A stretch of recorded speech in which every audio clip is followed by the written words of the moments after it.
வணக்கம் மக்களே, welcome back to our channel info 366. நம்ம நிறைய கிரைம் ஸ்டோரிஸு, சைக்கோ த்ரில்லர்ஸோட மர்டர்ஸ் பற்றிலாம் நிறைய கேசஸ் பார்த்துருப்போம். ஆனால் இங்கே கேரளாவில் போலீஸே இந்த கேஸை இன்வெஸ்டிகேஷன் பண்ணும்போது அலறி பயங்கரமாக பதட்டமாகிற அளவுக்குலாம் இங்கே ஒருத்தன் 6 பேரை ரொம்ப கொடூரமாக கொலை பண்ணியிருக்கான்.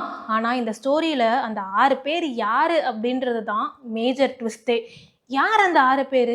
எதுக்காக இந்த 6 பேரை இவன் கொன்னான்? அப்படின்றதுக்கு பின்னாடி இருக்கக்கூடிய ஸ்டோரியை தான் இந்த வீடியோவில் டீட்டெயில்டாக பார்க்க போகிறோம். இது இன்ஃபோ 366.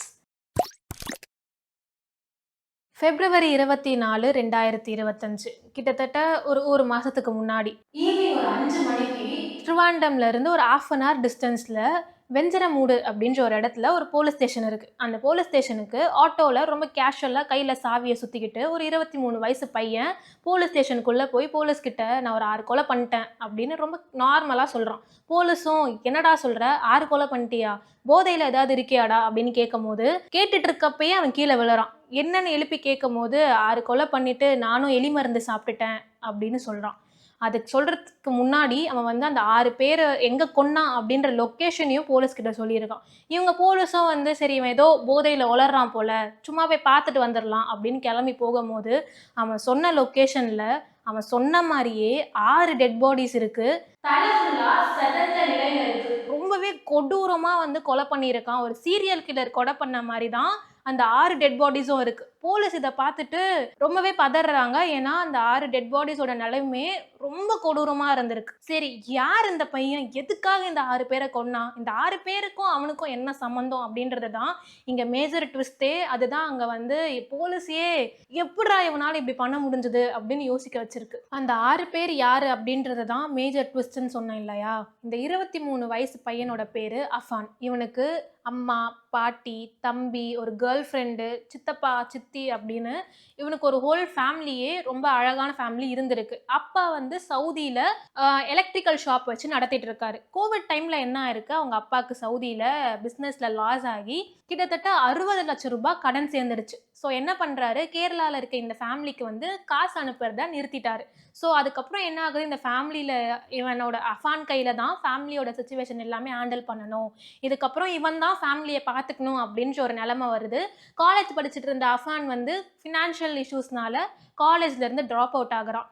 இந்த பக்கம் பார்த்தா அம்மாவுக்கு கேன்சர், இன்னொரு பக்கம் தம்பி வந்து ஸ்கூல் ஃபீஸ் கட்டணும். இதை தாண்டி இதை எல்லாத்தையும் சமாளிக்க இவன் கடன் மேலே கடன் வாங்குறான். இந்த கடன் அடைக்க இந்த கடன் அடைக்க இவ்வளோ கடன் அப்படின்னு இவன் ஒரு 15 லட்சம் ரூபாய் வந்து கடன் வாங்கிட்டான். ஸோ மொத்தமாக இந்த 77 லட்சம் கடனை வந்து இவன் தலைமையில் விழும்போது அது டிப்ரெஷனு, இந்த ஃபினான்ஷியல் ஸ்ட்ரெஸ்ஸு எல்லாமே சேர்ந்து அவனை ஒரு சைக்கோவாக மாற்றுது. என்ன பண்ணுறான், அவன் ஃபேமிலி கிட்ட போயிட்டு அம்மா நம்ம எல்லாரும் சூசைட் பண்ணி இறந்துடலாம் அப்படின்னு வந்து கேட்குறான். அவங்க அம்மாவும் இல்லைப்பா அதெல்லாம் வேண்டாம், நம்ம சமாளிச்சிடலாம் அப்படின்னு ஆறுதல் சொல்லி அனுப்புகிறாங்க. கொஞ்ச நாளுக்கு அப்புறம் இவனோட டிப்ரெஷன் ரொம்ப அவனை வந்து சைக்கோத்தனமாக யோசிக்க வச்சு அவங்க அம்மா கிட்ட போய் காசு கேட்குறான். காசு கேட்கும் போது அவங்க அம்மா சொல்கிறாங்க, என்கிட்ட ஏதுப்பா காசு அப்படின்லாம் சொல்லும் போது பேசிகிட்டு இருக்கப்பயே அவங்க அம்மாவை என்ன பண்ணுறான், கழுத்தை நெரிச்சு அவங்க தலையை பிடிச்சி செவுத்துல அடிக்கிறான். அந்த அடித்த உடனே அவங்க அம்மா வந்து ரத்தத்தில் அப்படியே கீழே விழுந்த உடனே இவன் ரொம்ப கேஷுவலாக அவன் அந்த ரூமை லாக் பண்ணிட்டு வெளியே கிளம்பி போகிறான். போனவன் என்ன பண்ணுறான், ஒரு கடையில் போய் சுத்தியல் வாங்குறான். சுத்தியல் வாங்கினவன் சும்மா இல்லாமல் அங்கேருந்து மறுபடியும் வந்து எங்கே போகிறான்னு பார்த்தீங்கன்னா ஒரு 1/2 hour டிஸ்டன்ஸில் இருக்கக்கூடிய அவங்க பாட்டி வீட்டுக்கு போகிறான். பாட்டிக்கிட்டையும் போய் எனக்கு காசு கொடுங்க அப்படின்னு கேட்குறான். பாட்டி என்ன சொல்கிறாங்க, என்கிட்ட காசுலாம் இல்லைப்பா அப்படின்னு சொல்லும் போது கழுத்தில் போட்டிருக்க செயினை கொடு அப்படின்னு கேட்குறான். பாட்டி சொல்கிறாங்க, எனக்குன்னு இருக்கிறது இது மட்டும்தான், இதை எப்படி உங்ககிட்ட கொடுக்க முடியும் அப்படின்னு அவங்க சொல்லும் போது கையில் வாங்கிட்டு போனால சுற்றி அதை வச்சு தலையை எந்த அளவுக்கு கொடூரமாக சதைக்க முடியுமோ சதைச்சிடுறான். பாட்டி வீட்டில் இருந்து நேராக கிளம்புனவன் அந்த பாட்டிக்கிட்ட இருந்து எடுத்த செயினை வந்து அடகு கடையில் வச்சு 40,000 ரூபாய் காசை வந்து வாங்கிக்கிறான். வாங்கினவன் என்ன பண்ணுறான், ஆல்ரெடி நிறைய சுற்றி கடன் வாங்கியிருக்கான்ல, அதில் ஒருத்தங்கிட்ட போய் பாதி கடனை கொடுத்துட்டு நேராக வைன் ஷாப் போய் நல்லா குடிச்சிட்டு என்ன பண்ணியிருக்கான், அங்கேருந்து சித்தப்பா சித்தி வீட்டுக்கு போயிருக்கான். அங்க ஆல்ரெடி சித்தப்பா, சித்தி வந்து இவன அஃபான வந்து இவ்ளோ கடன் வாங்கிட்டான், ரொம்ப இதுவா சுத்திக்கிட்டு இருக்கான் அப்படின்னு ரொம்ப கேவலமா பேசியிருக்காங்க. இவன் மறுபடியும் வந்து அவங்க வீட்டுக்கு வந்த உடனே, நம்ம கிட்ட தான் கடன் கேட்க வரான் அப்படின்னு நெனச்சுட்டு, அவன சோஃபால அமைதியா உட்கார வச்சிருக்காங்க. அவங்க சித்தப்பா வந்து எதிர்க்க உட்கார்ந்து இருந்திருக்காரு. சரி இவன் வந்திருக்கானேன்னு அவங்க சித்தி வந்து காஃபி போடலாம் அப்படின்னு கிச்சனுக்குள்ள போயிட்டாங்க. சித்தப்பாவ என்ன பண்றான் இவன் ரொம்ப கேஷுவலா சுத்தி வச்சிருந்தான கையில, அதே சுத்திய வச்சு அவங்க தலையை செதச்சு தள்ளியிருக்கான். அவர் கத்த கூட அந்த ஸ்பேஸ் குடுக்காம போட்டு தள்ளிட்டான். அதுக்கப்புறம் நேரா கிச்சனுக்கு போனவன், காஃபி போட்டுட்டு இருந்த அவங்க சித்தியுமே வந்து அதே சுத்தியால அவங்க தலையுமே செதச்சிட்டான். இப்படி மொத்தமா இவ்ளோ விஷயம் பண்ணிட்டு, என்ன பண்றான், நேரா மறுபடியும் அவன் வீட்டுக்கு போறான். சித்தப்பா, சித்திய வந்து கொன்ன அவன் என்ன பண்றான், அவன் கேர்ள் ஃபிரெண்ட் வீட்டுக்கு போறான் அடுத்து. சரி, அங்க போய் என்ன பண்றான்னா, கேர்ள் ஃபிரெண்ட "வா நம்ம வீட்டுக்கு போலாம், என் வீட்டுக்கு போலாம்" அப்படின்னு சொல்லி கூப்பிடுறான். அந்த பொண்ணும் சரி அவங்க வீட்ல பொய் சொல்லிட்டு, இந்த மாரி நான் பக்கத்துல ஒரு டியூஷன் எடுத்துட்டு வந்துடுறேன் அப்படின்னு பொய் சொல்லிட்டு, அவன நம்பி அவன் கூட போறா. போனவன் டைரக்ட்டா அவன் வீட்டுக்கு கூட்டு போய் நிறுத்திட்டு, "நீ ஃபர்ஸ்ட் ஃப்ளோர்ல வெயிட் பண்ணு அந்த ரூம்ல" அப்படின்னு உட்கார வச்சுட்டு, ரொம்ப கேஷுவலா கீழ இறங்கி வந்து, மறுபடியும் அந்த சுத்திய எடுத்து நேரா அந்த ரூமுக்கு போய் பொண்ண வந்து என்ன பண்றான், தலையில ஒரே அடி. அந்த பொண்ணு இறந்துருது. அந்த பொண்ணு இறந்தது கூட தெரியாம, திருப்பி திருப்பி திருப்பி ரிப்பீட்டடா அந்த பொண்ணோட தலைய வந்து சுத்திய வச்சு அடிச்சுட்டே இருக்கான். செதைச்சிடுறான் ஃபுல்லா. செதைச்சவன் இந்த பொண்ணு வந்து ஒரே அடியில செத்துடுச்சு அப்படின்னு கூட தெரியாம செதைச்சத எப்படி கண்டுபிடிச்சிருக்காங்கன்னா, போலீஸோட அட்டாப்சி ரிப்போர்ட்ல தான் வந்து தெரிஞ்சிருக்கு. அந்த பொண்ணு முதல் அடியிலேயே இறந்துடுச்சு அப்படின்றது. இதெல்லாம் பண்ணிட்டு அவன் நேரா என்ன பண்றான், இந்த அளவுக்கு ரொம்ப கொடூரமா அந்த பொண்ண கொலை பண்ணவன், அந்த பொண்ணு எந்த அளவுக்கு இவனுக்கு ஒரு நல்ல கேர்ள் ஃபிரெண்டா இருந்திருக்கு. எப்படிப்பட்ட ஒரு கேர்ள் ஃபிரெண்டா இருந்திருக்குன்னு பார்த்தீங்கன்னா, இவனுக்கு இவ்ளோ கடன் இருக்கு. இவன் லைஃபே வந்து ஒரு மாரி போயிட்டுருக்கு. மோசமா போயிட்டுருக்கு அப்படின்னு தெரிஞ்சுமே, இந்த பையன் கூட வந்து அவ டிராவல் பண்ணியிருக்கா. இவ்ளோ கஷ்டத்துல இருக்கான் அப்படின்னு ரொம்ப வந்து வருத்தப்பட்டு, இவனுக்கு அந்த பொண்ணு சேர்த்து வச்சிருந்த நகையெல்லாம் வந்து குடுத்து, "நீ இத வச்சு மேனேஜ் பண்ணிக்கோ" அப்படின்னு குடுத்துருக்கா.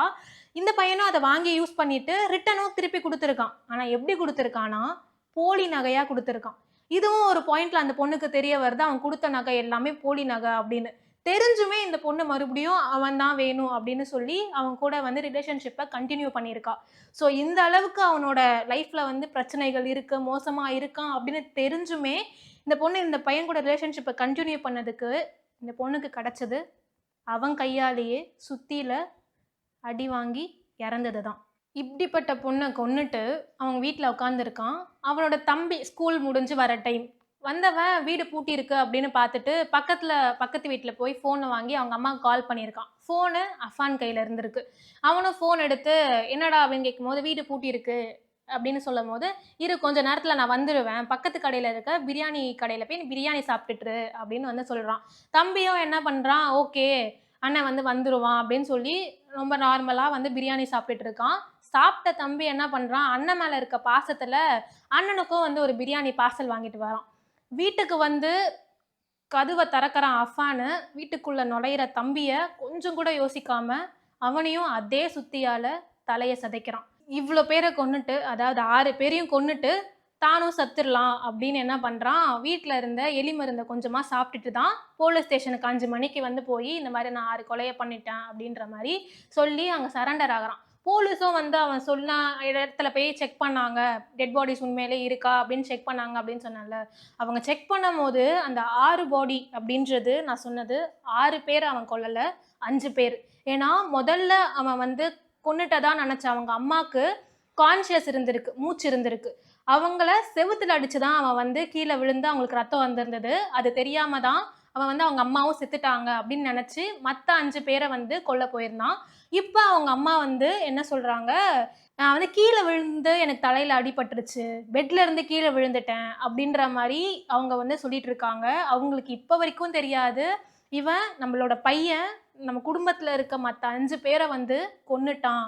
அதுவும் இவ்ளோ கொடூரமா சுத்தியில அடிச்சே கொன்னுருக்கான் அப்படின்றது அவங்க அம்மாக்கு இப்ப வரைக்குமே தெரியாது. இதுல என்னன்னா, போலீஸ் வந்து அந்த இன்வெஸ்டிகேஷன் பண்ணும்போது, அந்த லொகேஷன் அதாவது கிரைம் சீனுக்கு போகும்போது பாடிஸ தூக்குறப்ப, அந்த தலை வந்து கை அப்படியே உள்ள போகுதாம். அந்த அளவுக்கு செதைச்சு மூளைலாம் லைக் வெளிய அந்த அளவுக்கு ரொம்ப கொடூரமா வந்து எல்லாரையுமே அவனோட ஃபேமிலி அப்படின்றதெல்லாம் மறந்து, சைக்கோத்தனமா வந்து எல்லாரையுமே கேவலமா கொன்றுக்கான் அப்படின்னு சொல்லணும். இப்படி தன்னோட குடும்பத்துல இருக்க எல்லாரையுமே தன்னோட பையன் கொன்னுட்டான் அப்படின்னு பதறி அடிச்சுட்டு அவங்க அப்பா வந்து கேரளா வந்து பார்த்தா, எல்லாரும் சொல்றாங்க 15 லட்ச ரூபாய் கடனால அவன் வந்து இந்த மாதிரி டிப்ரெஷன் ஆகி ஸ்ட்ரெஸ் ஆகி குடும்பத்துல இருக்க எல்லாரையும் இப்படி பண்ணிட்டான் அப்படின்னு சொல்லும்போது அவங்க அப்பா வந்து என் குடும்பத்துக்கு இப்படி 15 லட்ச ரூபாய் கடன் இருக்கிறதே எனக்கு தெரியாது, யாருமே என்கிட்ட சொல்லல, இதனால என் பையன் இப்படி ஒரு விஷயம் பண்ணுவான்னு நினைச்சு கூட பார்க்க முடியல அப்படின்னு ஒரு பக்கம் வந்து பயங்கரமா அவர் ஒரு பக்கம் வந்து குடும்பத்தை இழந்துட்டு தன்னோட பையனே இப்படி பண்ணிட்டான் அப்படின்னு வந்து புலம்பிட்டு இருக்கப்ப போலீஸ் இன்வெஸ்டிகேஷன்ல இவனோட போனை வந்து ரெக்கவர் பண்றாங்க. அந்த ரெக்கவர் பண்ண போன்ல இவன் வந்து எல்லாரையும் கொல்றதுக்காக அந்த சுத்தியல் யூஸ் பண்ணான் இல்லையா, அது இருந்த இடத்துக்கு பக்கத்துல மிளகாத்தூள் இருந்திருக்கு. அந்த மிளகாத்தூள் எதுக்கு இவன் வாங்கியிருந்தான் அப்படின்னா, இந்த சுத்தியால எல்லாரையும் தாக்கும்போது இவனுக்கு வந்து ரிட்டர்ன் ஏதாவது ஏதாவது பண்ணிடுவாங்களா எதிர்க்க இருக்கவங்க அப்படின்ற பயத்துல இந்த மிளகாத்தூளையுமே வெப்பனா யூஸ் பண்ணலாம் அப்படின்னு நினைச்சுதான் இந்த மிளகாத்தூளையும் அவன் வாங்கியிருக்கான். ஆனா இவ்வளவு விஷயத்தையும் பண்ணிட்டு அவங்க அம்மா வந்து இப்ப ஹாஸ்பிட்டல்ல உயிரோட இருக்காங்க அப்படின்றப்ப இப்ப வரைக்கும் அவங்களுக்கு தெரியாது தன்னோட குடும்பத்துல இருக்க எல்லாரையும் தன் பையன் வந்து இவ்வளவு கொடூரமா சுத்தியாலால அடிச்சே கொன்னு இருக்கான் அப்படின்றது தெரியாமலே பையன் எங்க, அவனை நான் பார்க்கணும் அப்படின்னு வந்து கேட்டுட்டு இருக்காங்களாம். ஆல்ரெடி அவங்களுக்கு கேன்சரு, இப்போ வந்து தலையில அடிபட்டு ஹாஸ்பிட்டல்ல இருக்காங்க, குடும்பத்துல இருக்க எல்லாருமே இறந்துட்டாங்க அப்படின்றதெல்லாம் தெரிஞ்சா அவங்களோட மனநிலை என்னவா இருக்கும்னு தெரியல. போலீஸ் வந்து இப்ப அஃபானை வந்து இவன் என்னெல்லாம் பண்ணான் அப்படின்னு அவனை வந்து இன்வெஸ்டிகேஷன்ஸ்க்கு வந்து கொண்டு போயிட்டு இருக்காங்க. ஓவராலா பணம், டிப்ரெஷனு, லோனு, கடன்னால ஒரு பையன் வந்து இந்த அளவுக்கு தன்னோட அம்மால இருந்து பாட்டி, தம்பி, கேர்ள் ஃப்ரெண்டு, சித்தப்பா, சித்தி வரைக்கும் அவங்க அப்பா ஊர்ல இல்லாதனால அவருமே வந்து தப்பிச்சுட்டாரு அப்படின்னு நினைக்கிறேன். இந்த அளவுக்கு ஒரு விஷயம் பண்ணுவானா? அதுவும் இவ்வளோ கொடூரமா கொஞ்சம் கூட யோசிக்காம பண்ணுவானா? அப்படின்றதெல்லாம் நெனச்சு கூட பார்க்க முடியல. இந்த கேஸ் அடுத்த கட்ட இன்வெஸ்டிகேஷன்ஸ்ல எப்படி போக போகுது? அப்படின்ற இன்னும் எந்த மாரி ஷாக்கிங்கான விஷயங்கள்லாம் அவன் பண்ணான் அப்படின்னு தெரிய போகுதுன்னுலாம் தெரியல. அத பத்தி டீட்டெயில்டு வீடியோ வந்து செகண்ட் பார்ட் வேணும் அப்படின்னா கமெண்ட் பாக்ஸ்ல கமெண்ட் பண்ணுங்க. இந்த மாரி வீடியோஸ் பார்க்கணும் அப்படின்னா மறக்காம Info 366 சப்ஸ்கிரைப் பண்ணிக்கோங்க. நான் உங்கள அடுத்த வீடியோல வந்து மீட் பண்றேன். Until then is by from Divya.